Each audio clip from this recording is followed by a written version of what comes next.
Boa tarde, amigos. Vocês estão animados para esse fórum? Sim ou não? Então vamos dar uma boa tarde forte. Boa tarde.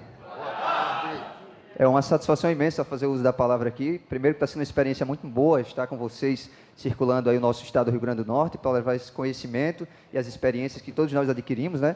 E eu quero parabenizar a iniciativa do Instituto Conservador através das ações do Godeiro e também do deputado estadual Coronel Azevedo. E os demais componentes da mesa, parabéns, eu estou vendo que são homens de cabelos brancos, né? Então que tem muito a ensinar e eu, como um jovem, eu estou aqui disposto também a aprender, tá bom? E vocês que vieram participar, quero parabenizar vocês e dizer que vocês são replicadores. Tudo que vocês adquirirem aqui no dia de hoje será possivelmente transmitido para esse município tão maravilhoso que é São Gonçalo do Amarante. Amigos, eu vou falar sobre o conservadorismo, porque assim, se eu falar para você cristianismo, o que vem na sua mente? Qual a pessoa que vem na sua mente? Você fala cristianismo? Cristo. Se eu falar marxismo, o que vem na sua mente? Marx. Falando sobre os fundadores do conservadorismo, né? Porque se nós queremos chegar à origem, temos que saber quem são os pais disso aqui. Então, o primeiro deles, e eu vou trazer 3 nomes, está um pouco distante da nossa realidade, mas foi aquele que primeiro identificou a necessidade de conservar os valores e os bons costumes, que foi Edmund Burke. Burke nasceu ali em 1729, por aí, e ele esteve analisando a tal Revolução Francesa, que os professores de história passam para a gente no ensino médio, que foi uma coisa maravilhosa, que foi uma coisa onde libertou o mundo, né? A Revolução Francesa veio para transformar a humanidade, na verdade, transformar em pior, né? A Revolução Francesa, através das ideias iluministas, dos seus pensadores, resultou nos primeiros anos de Revolução na morte de centenas de padres, de freiras, de religiosos, de reis, né? Inclusive tem uma frase famosa desse período, né, que é dizer que só ia sossegar quando visse o último padre ser morto, enforcado com as tripas do último rei. Então veja que nível os revolucionários que chegavam ao poder naquele período estavam ansiosos por fazer o mal.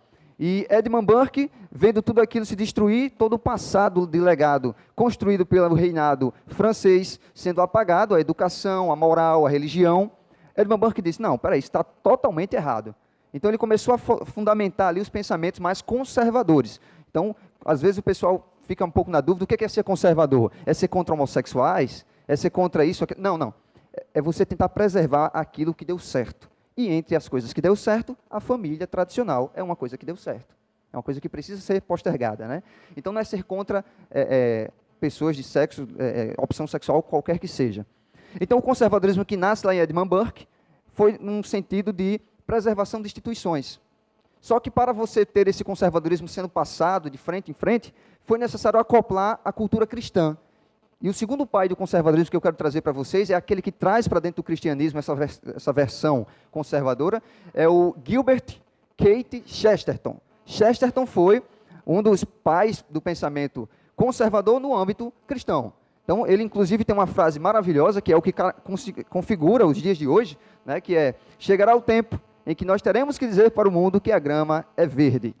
É o que nós estamos vivendo hoje. Quando nós temos que afirmar que menino é menino e que menina é menina. Sendo que a biologia já garante isso. Mas a gente precisa afirmar, porque senão os ideólogos vêm e impõem isso sobre as nossas mentes e famílias. Então, Chesterton, com continuidade ao trabalho do Burke, ele pôde fazer com que os cristãos trouxessem essa visão também para o âmbito político. Então começou aí a gente perceber pastores, padres, pessoas que estavam no âmbito religioso se interessando mais pela vida política. Tanto é que na direita você vê muito isso, né? A gente começa com oração, a gente sempre tem essa saudação a Deus. Na esquerda, não. Na esquerda você vê o ateísmo alastrado por eles. Então, trazendo ainda mais para a nossa realidade, porque você pode estar se perguntando, o que tem a ver Burke e o que tem a ver Chesterton com a realidade de São Gonçalo do Amarante? De fato, eram lordes, eram homens que tinham uma vida muito diferente do que vocês vivem aqui. No entanto, houve um brasileiro, que eu vou citar para vocês, eu acredito que alguns já conheçam, que pôde abrasileirar o tema conservador, que foi o professor Olavo de Carvalho. Quem aqui conhece o professor Olavo de Carvalho? O professor Olavo de Carvalho conseguiu trazer esses temas difíceis da filosofia para a realidade do brasileiro. Então, de repente, o padeiro sabe quem é Edmund Burke, de repente, o eletricista sabe quem é Edmund Burke, de repente, sei lá, o motorista de ônibus. Então, esse tipo de esse trabalho que foi feito pelo Olavo de Carvalho gerou uma onda de intelectuais, uma onda de pessoas pensantes que produziram as ideias que vieram a culminar na eleição de Jair Bolsonaro. Então, quem foi o pai da onda Bolsonaro? Olavo de Carvalho. Mas porque ele fez isso há décadas de antecedência. Ele foi formando ali intelectuais que foram, por exemplo, criando ideias para jogar na internet e fazer com que as pessoas despertassem. Opa, armamento, verdade. Poxa, liberalismo econômico, verdade. E tudo isso foi surgindo através do método conservador que o professor Olavo de Carvalho desenvolveu, com seus palavrões, com seus xingamentos, mas porque ele, de fato, não era um lorde. Era apenas um velhinho que decidiu despertar a inteligência do povo brasileiro. E conseguiu. Em um artigo que ele escreveu em 2019, que o nome do artigo é Abaixo o Povo Brasileiro, ele afirma, meio que profeticamente, dizendo que o primeiro homem que vier a público e falar contra o aborto, falar contra a legalização de drogas, falar em favor da família, será carregado nos ombros e colocado na presidência da República. O que aconteceu em 2018? Exatamente uma profecia do professor Olavo de Carvalho.